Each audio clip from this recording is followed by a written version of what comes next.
It didn't begin with an argument. There was no explosive moment, no public confrontation, no dramatic walkout captured by cameras. What people noticed first was absence. Amelia Warner simply stopped appearing where she once always was. Friends described it as a quiet withdrawal rather than a sudden break. Invitations went unanswered, routines shifted, places that once felt familiar were slowly left behind, one by one, without explanation. To the outside world, her life looked unchanged. Married to Jamie Dornan, raising children, staying out of the spotlight as she always had. But those close to her sensed a growing distance long before headlines began speculating. Not distance from people, but from the life she was living. What made it harder to notice was how controlled everything remained. No cryptic social media posts. No emotional interviews. Amelia didn't signal distress in ways the public is trained to recognize. Instead, she went quiet, and that quiet stretched longer than anyone expected. For years, her role had been defined by balance. Balancing privacy with public attention. Balancing independence with partnership. Balancing a life that was partly her own and partly shaped by someone else's visibility. Over time, that balance began to feel less like compromise and more like erosion. Those closest to her noticed the change in language first. She stopped talking about the future in shared terms. Plans became individual. We quietly turned into I. It wasn't bitterness, it was detachment forming in real time. People often assume disgust is loud, that it arrives with anger or resentment. But in Amelia's case, it manifested as exhaustion. The kind that builds when daily life stops feeling like choice and starts feeling like obligation. Life alongside constant attention, even indirect attention, carries a cost. Every decision is filtered, every absence is questioned, every silence becomes a narrative waiting to be written by someone else. Amelia had lived inside that pressure without ever consenting to it fully. What unsettled her wasn't fame itself, but its permanence. The realization that no matter how carefully she stayed out of the spotlight, it followed the household. Privacy became something to defend rather than enjoy. Home no longer felt like refuge, it felt managed. There was no single incident that pushed her over the edge. Instead, there were hundreds of small moments. Missed milestones, adjusted schedules, conversations postponed because the timing was never right. Each compromise seemed reasonable in isolation. Together, they formed a life she barely recognized. Friends recall her saying she felt invisible in her own routine. Not unseen by others, but unseen by herself. That realization didn't come with panic. It came with clarity. And clarity, once it arrives, is difficult to ignore. When people later described her as done, they misunderstood the word. She wasn't angry. She wasn't reacting. She had reached the end of her tolerance quietly, after giving it more chances than anyone realized. The decision to step away didn't happen overnight. It happened in stages. First emotionally, then mentally, finally, physically. Each step felt lighter than the last, as if she were releasing weight she hadn't known she was carrying. Those around her noticed something else too. As Amelia withdrew, she didn't fall apart. She steadied. Her energy shifted from endurance to preservation. Whatever she was leaving behind, she was moving towards something more intact. Public perception lagged behind reality, as it often does.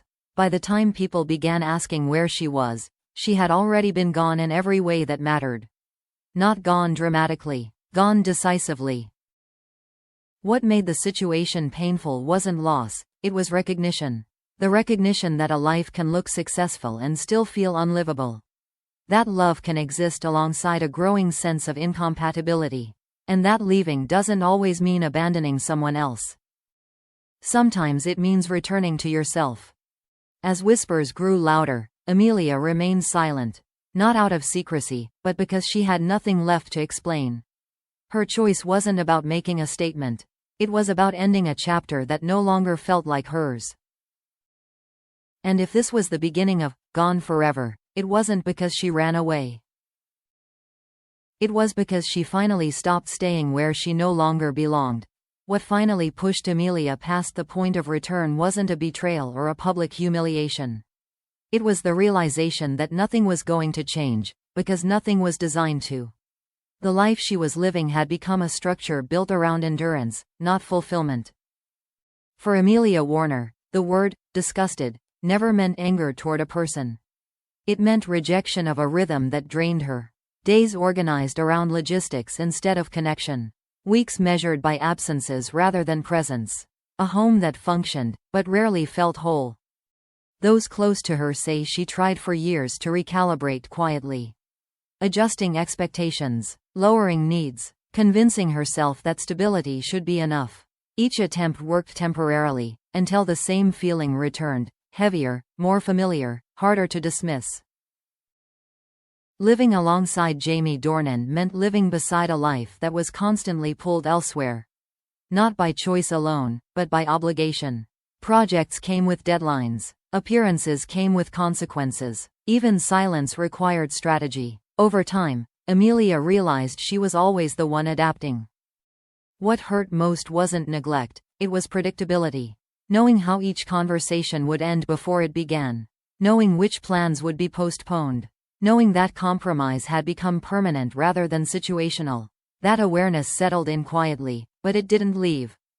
Friends describe a moment, not dramatic, not tearful, when Amelia said she no longer recognized her own days. Not because they were chaotic, but because they were empty of intention. She wasn't unhappy in a way that demanded rescue.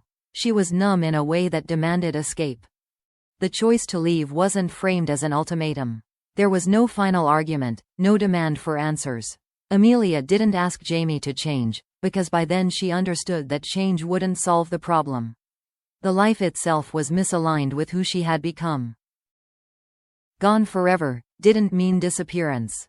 It meant withdrawal from a role that required constant shrinking. Amelia wasn't walking away from love, she was walking away from a version of herself that existed only to sustain someone else's momentum. Those who expected a dramatic fallout misunderstood the nature of her decision. There was grief, but it wasn't chaotic. There was sadness, but it wasn't paralyzing. What replaced them was resolve. The calm that comes when indecision finally ends. Jamie, according to people close to him, didn't initially grasp the finality of it. He interpreted distance as pause, silence as processing. It took time to understand that Amelia wasn't asking for space, she was claiming it. That realization arrived slowly, and painfully. Not because he didn't care, but because he had underestimated how long she had been leaving internally. By the time the separation became visible, it had already been completed emotionally. There were no accusations exchanged, no blame assigned. The absence of conflict made the ending harder to reverse, not easier. Without something to argue against, there was nothing left to negotiate. What followed was quiet reorientation. Amelia focused on rebuilding routines that felt chosen rather than inherited. Days organized around her own priorities. A sense of self returning without resistance. The relief wasn't euphoric, it was steady. Observers noted that she didn't rush to explain herself publicly. That silence wasn't strategic, it was honest. Amelia didn't feel the need to justify leaving a life that had become unbearable in ways words could never fully capture. The tragedy wasn't that love failed. It was that endurance was mistaken for sustainability. Amelia had stayed long enough to be certain. When she left, she did so without theatrics, because the decision had already done its work.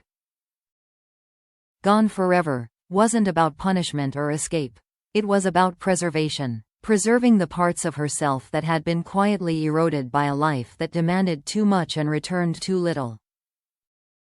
Sometimes relationships don't end because someone is wrong. They end because one person can no longer afford to disappear. And when that realization finally arrives, leaving isn't dramatic. It's necessary.